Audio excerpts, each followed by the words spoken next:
25واں پارہ سورہ شورى کی آیت نمبر 37. اعوذ باللہ من الشیطان الرجیم. بسم اللہ الرحمن الرحیم. والذین یجتنبون کبائر الاثم والفواحش وإذا ما غضبوا هم یغفرون. والذين استجابوا لربهم وأقاموا الصلاة وأمرهم شورى بينهم ومما رزقناهم ينفقون. والذين إذا أصابهم البغي هم ينتصرون. وجزاء سيئة سيئة مثلها فمن عفا وأصلح فأجره على الله إنه لا يحب الظالمين. ولمن انتصر بعد ظلمه فأولئك ما عليهم من سبيل إنما السبيل على الذين يظلمون الناس ويبغون في الأرض بغير الحق أولئك لهم عذاب أليم. ولمن صبر وغفر إن ذلك لمن عزم الأمور. اللہ کے نام سے شروع نہایت مہربان رحمت والا. والذین یجتنبون، اور ان لوگوں کے لیے جو اجتناب کرتے ہیں کبائر الاثم، بڑے بڑے گناہوں، والفواحش، اور بے حیائی کے کاموں سے، وَإِذَا مَا غَضِبُوا، اور جب انہیں غصہ آئے، ہم یغفرون، تو وہ معاف کر دیتے. والذین استجابوا، اور وہ لوگ جنہوں نے حکم مانا، لربہم، اپنے رب کا، وَأَقَامُوا الصَّلَاةَ، اور نماز قائم کی، وَأَمْرُهُمْ شُورَىٰ بَيْنَهُمْ، اور ان کا کام ان کے باہمی مشورے سے ہوتا ہے، وَمِمَّا رَزَقْنَاهُمْ يُنْفِقُونَ، اور اس میں سے جو ہم نے رزق دیا انہیں، يُنْفِقُونَ، وہ خرچ کرتے ہیں. وَالَّذِينَ إِذَا أَصَابَهُمُ الْبَغْيُ، اور وہ لوگ جو جب انہیں پہنچے بغاوت، زیادتی، ہم ینتصرون، تو وہ بدلہ لیتے ہیں. وجزاء سیئۃ سیئۃ مثلها، برائی کا بدلہ اسی کے برابر برائی. فمن عفا واصلح، تو جس نے معاف کر دیا اور اصلاح کی، فاجرہ علی اللہ، اس کا اجر اللہ پر ہے.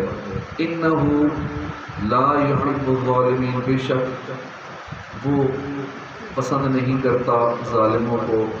وَلَمَنِ انتصر، اور بے شک جس نے بدلہ لیا، بعد ظلمہ، اپنے اوپر ظلم ہونے کے بعد، فَأُولَئِكَ مَا عَلَيْهِم مِّن سَبِيلٍ، تو یہ لوگ نہیں ہیں ان پر گرفت کرنے کا کوئی راستہ.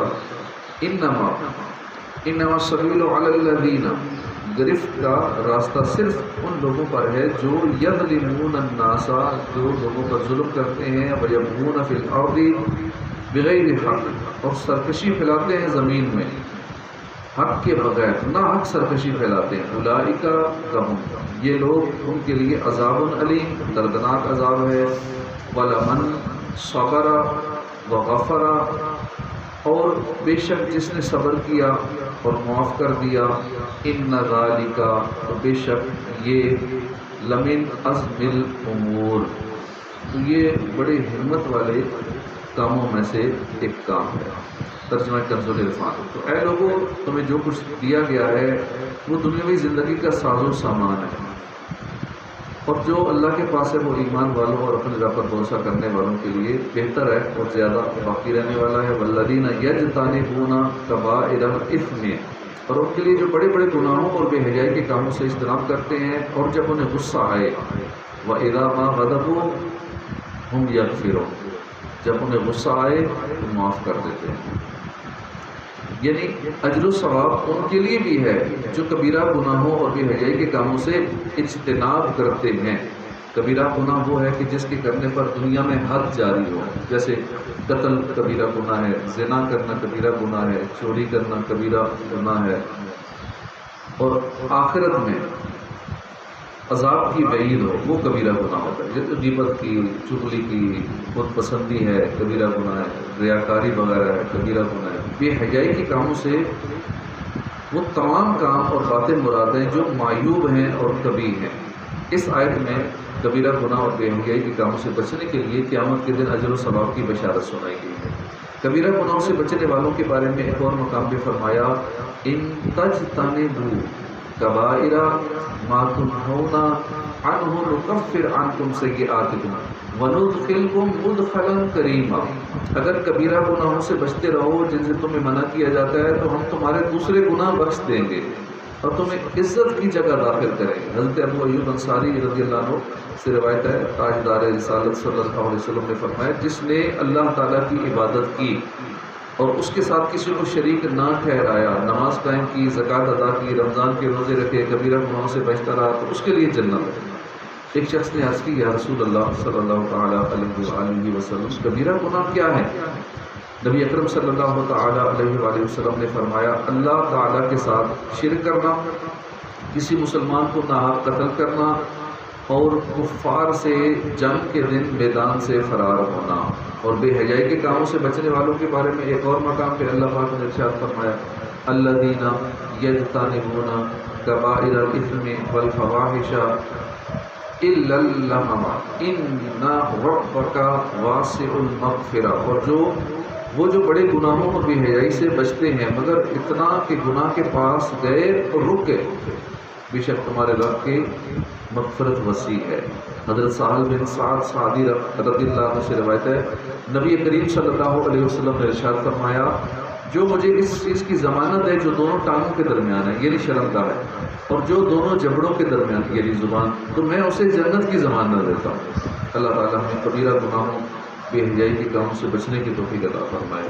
کبیرہ گناہوں سے متعلق مزید معلومات حاصل کرنے کے لیے سورہ نساء آیت نمبر 31 کے تحت تفصیل ملاحظہ فرمائیں، اور تفصیلی معلومات حاصل کرنے کے لیے کتاب ہے الزواجر لاقتراف الکبائر، اس کا مطالعہ فرمائیں تو کبیرہ گناہوں کی ڈیٹیل انشاءاللہ ہمیں مل جائے گی۔ وَإِذَا مَا غَضِبُوا هُمْ يَغْفِرُونَ، اور جب انہیں غصہ آئے تو معاف کر دیتے ہیں۔ اس آیت میں کسی پر غصہ آنے کی صورت میں معاف کر دینے والے کو بھی اجر و ثواب کی بشارت دی گئی ہے۔ شدید غصہ ہے کسی شخص پر اور بندہ معاف کر دے، اس میں مغفرت کی بشارت ہے۔ علامہ احمد صاحبی رحمۃ اللہ علیہ فرماتے ہیں، اس آیت کا معنی یہ ہے کہ جب غصہ آئے تو اس وقت درگزر کرنا اور بردباری کا مظاہرہ کرنا اخلاقی اچھائیوں میں سے ہے، لیکن اس میں شرط یہ ہے کہ درگزر کرنے سے کسی واجب میں خلل واقع نہ ہو، اور اگر کسی واجب میں خلل واقع ہو تو غضب کا اظہار کرنا ضروری ہے۔ جیسے کوئی اللہ تعالیٰ کے حرام کردہ کسی کام کو کرے تو اس وقت درگزر سے کام نہیں لیا جائے گا، بلکہ اس پر غصہ کرنا واجب ہوگا۔ مراد یہ ہے کہ اس وقت اللہ کی نافرمانی پر دل میں ناراضگی کا آنا ضروری ہے۔ یہ ضروری ہے کہ گناہ کے مرتکب پر اظہار بھی کیا جائے، اس کا دار و مدار موقع محل کی مناسبت پر ہے۔ غصہ آنے پر معاف کر دینے کی فضیلت بکثرت احادیث میں بھی بیان ہوئی ہے۔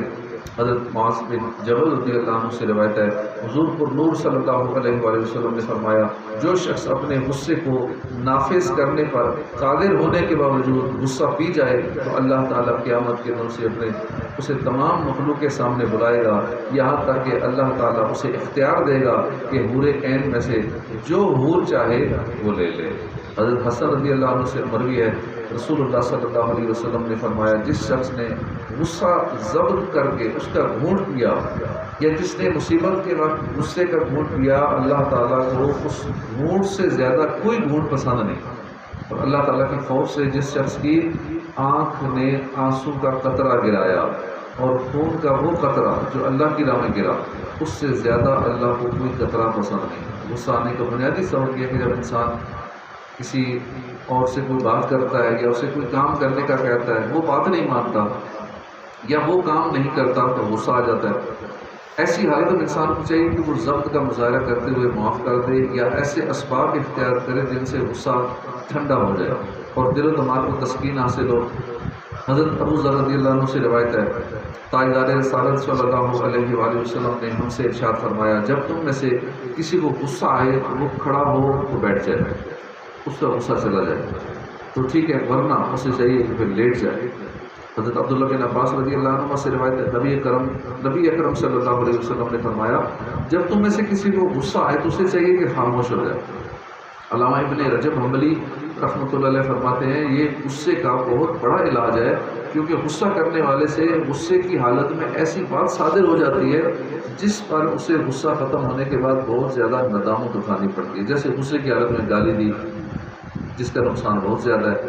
تو جب وہ خاموش ہو جائے گا تو اسے اس کے کسی شر کا سامنا نہیں کرنا پڑے گا۔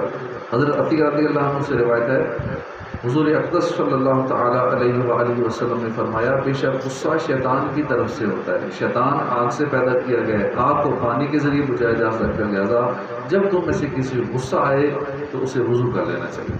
اللہ تعالیٰ ہمیں غصہ کرنے سے بچنے اور غصہ آ جانے کی صورت میں معاف کر دینے کی توفیق عطا فرمائے۔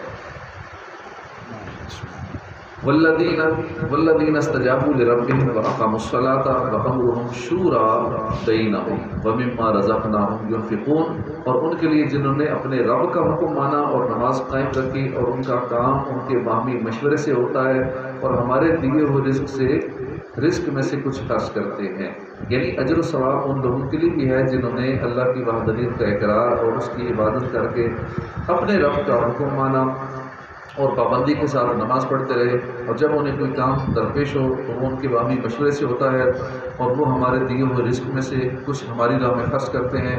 مفسرین نے لکھا ہے کہ یہ آیت انصار کے حق میں نازل ہوئی جنہوں نے سید المرسلین صلی اللہ علیہ وآلہ وسلم کی زبان اقدس سے اپنے رب کی دعوت قبول کر کے ایمان اور طاعت کو اختیار کیا۔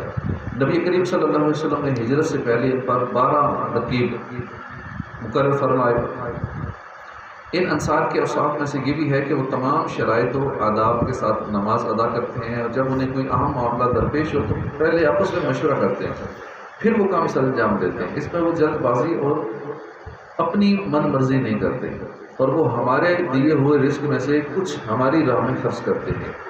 اس آیت میں انصار کا ایک وصف یہ بیان ہوا کہ وہ تمام شرائط و آداب کے ساتھ نماز ادا کرتے ہیں۔ نماز کے بارے میں حضرت ابو ہریرہ رضی اللہ عنہ سے روایت ہے تاجدار رسالت صلی اللہ علیہ وسلم نے فرمایا قیامت کے دن بندے سے سب سے پہلے جس عمل کا حساب ہوگا وہ نماز ہے، اگر یہ عمل صحیح ہوا تو کامیابی اور نجات ہے، اگر یہ ٹھیک نہ ہوا تو وہ ناکام ہوا اور اس نے نقصان اٹھایا۔ اگر فرض نماز میں کچھ کمی رہ گئی تو اللہ تعالیٰ فرمائے گا کیا میرے بندے کے پاس کوئی نفل ہے، پھر اس نفل کی کمی، اس فرض کی کمی پوری کی جائے گی، پھر تمام اعمال کا یہی حال ہوگا۔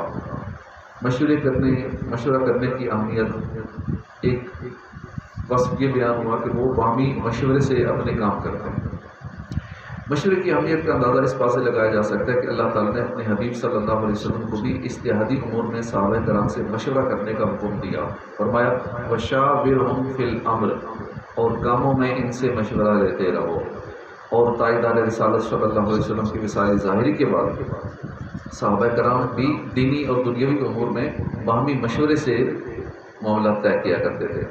اور حضرت ابو ہریرہ رضی اللہ عنہ سے روایت ہے نبی کریم صلی اللہ علیہ وآلہ وسلم نے فرمایا جب تمہارے حاکم اچھے لوگ ہوں، تمہارے مالدار سخی لوگ اور تمہارے کام باہمی مشورے سے طے ہوں تو زمین کا ظاہر اس کے باطن سے تمہارے لیے زیادہ بہتر ہے، اور جب تمہارے حاکم شریر لوگ ہوں، تمہارے مالدار بخیل ہوں، تمہارے معاملات عورتوں کے سپرد ہوں تو اس وقت زمین کا پیٹ تمہارے لیے اس کے ظاہر سے زیادہ بہتر ہے۔ اور حضرت حسن رضی اللہ عنہ نے فرمایا جو قوم مشورہ کرتی ہے وہ صحیح راہ پر پہنچتی ہے۔ ایک اور وصف یہ بیان ہوا کہ وہ اللہ تعالیٰ کے دیے ہوئے رزق میں سے کچھ راہ خدا میں خرچ کرتے ہیں، اس سے مراد تمام قسم کے صدقات ہیں۔ حضرت عبداللہ بن عباس رضی اللہ عنہ سے روایت ہے حضور پر نور صلی اللہ علیہ وسلم نے فرمایا صدقہ مال میں کمی نہیں کرتا، اور بندہ جب صدقہ دینے کے لیے اپنا ہاتھ بڑھاتا ہے تو وہ سائل کے ہاتھ میں جانے سے پہلے اللہ کے دستے قدرت میں آ جاتا ہے، اور جو بندہ بلا ضرور سوال کا دروازہ کھولتا ہے تو اللہ تعالیٰ اس پر فقر کا دروازہ کھول دیتا ہے۔ اللہ تعالیٰ ہمیں پابندی کے ساتھ نماز ادا کرنے، اپنے اہم کاموں میں صحیح مشورہ دینے والوں سے مشورہ کرنے اور صدقہ و خیرات کرنے کے توفیق عطا فرمائے۔ والذین اذا اصابهم البغی هم ینتصرون، اور ان کے لیے جنہیں جب کچھ زیادتی پہنچے تو وہ انصاف کے ساتھ بدلہ لیتے ہیں۔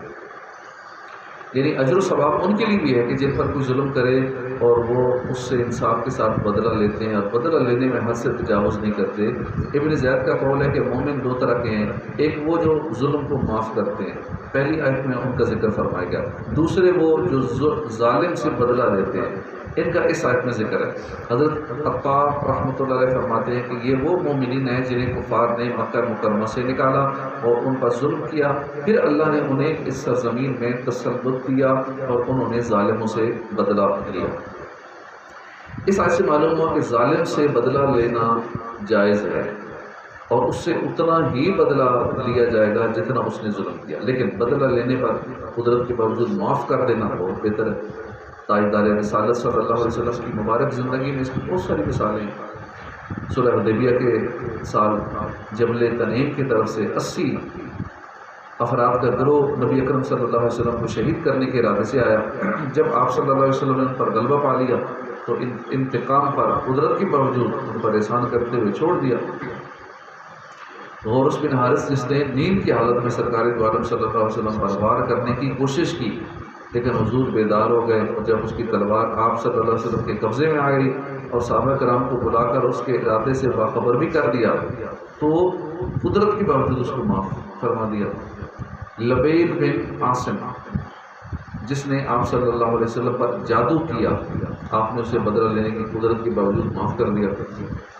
مرحب یہودی کی بہن زینب جس نے زہر لگی ران بارگاہ رسالت میں بھیجی، آپ صلی اللہ علیہ وسلم نے اپنی ذات کی وجہ سے اسے کوئی بدلہ نہ دیا، لیکن جب حضرت بشر بن برا رضی اللہ عنہ اس زہر کے اثر کی وجہ سے انتقال کر گئے تو آپ نے اس عورت پر شرعی سزا جاری فرمائی۔ وَجَزَاءُ سَيِّئَةٍ سَيِّئَةٌ مِثْلُهَا، اور برائی کا بدلہ اس کے برابر برائی ہے، تو جس نے معاف کیا اور کام سنوارا تو اس کا اجر اللہ پر ہے، بے شک وہ ظالموں کو پسند نہیں کرتا۔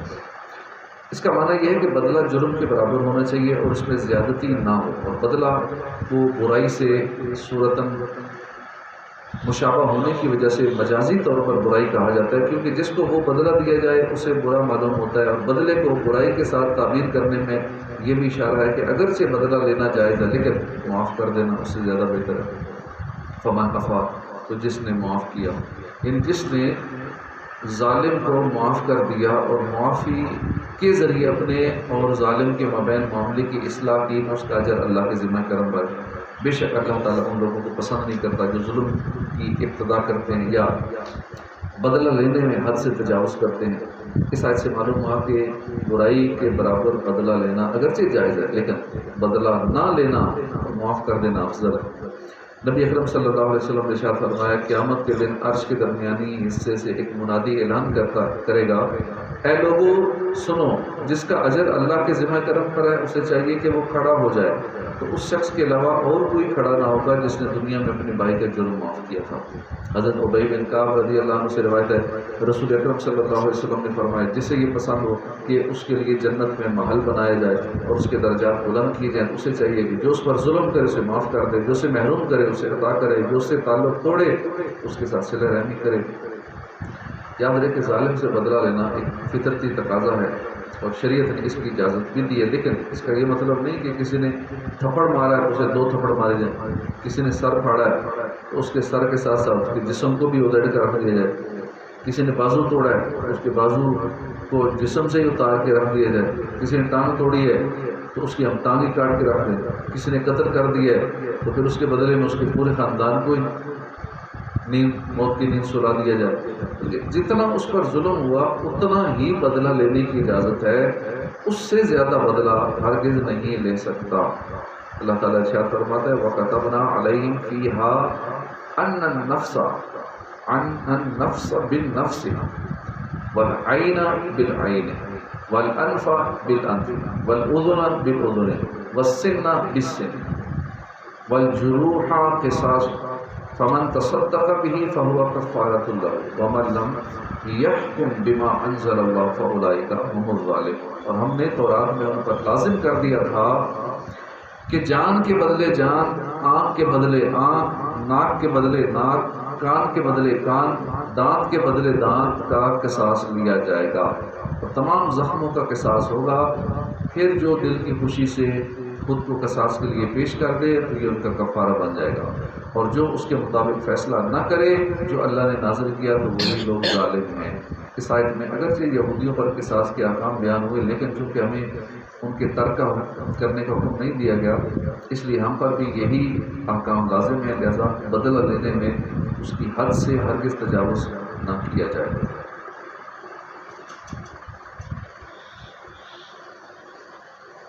بلکہ کوشش یہی کی جائے کہ جس نے ظلم کیا اسے معاف کر دیا جائے تاکہ آخرت میں کثیر اجر و ثواب حاصل ہو۔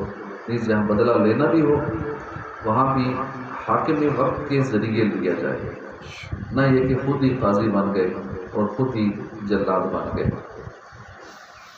وَلَمَنِ انتَصَرَ بَعْدَ ظُلْمِهِ فَأُولَٰئِكَ مَا عَلَيْهِم مِّن سَبِيلٍ، اور بے شک جس نے اپنے اوپر ہونے والے ظلم کا بدلہ لیا ان کی پکڑ کی کوئی راہ نہیں، یعنی جنہوں نے ظالم کے ظلم کے بعد اس سے اپنی مظلومی کا بدلہ لیا ان پر کوئی سزا نہیں، کیونکہ انہوں نے وہ کام کیا جو ان کے لیے جائز تھا۔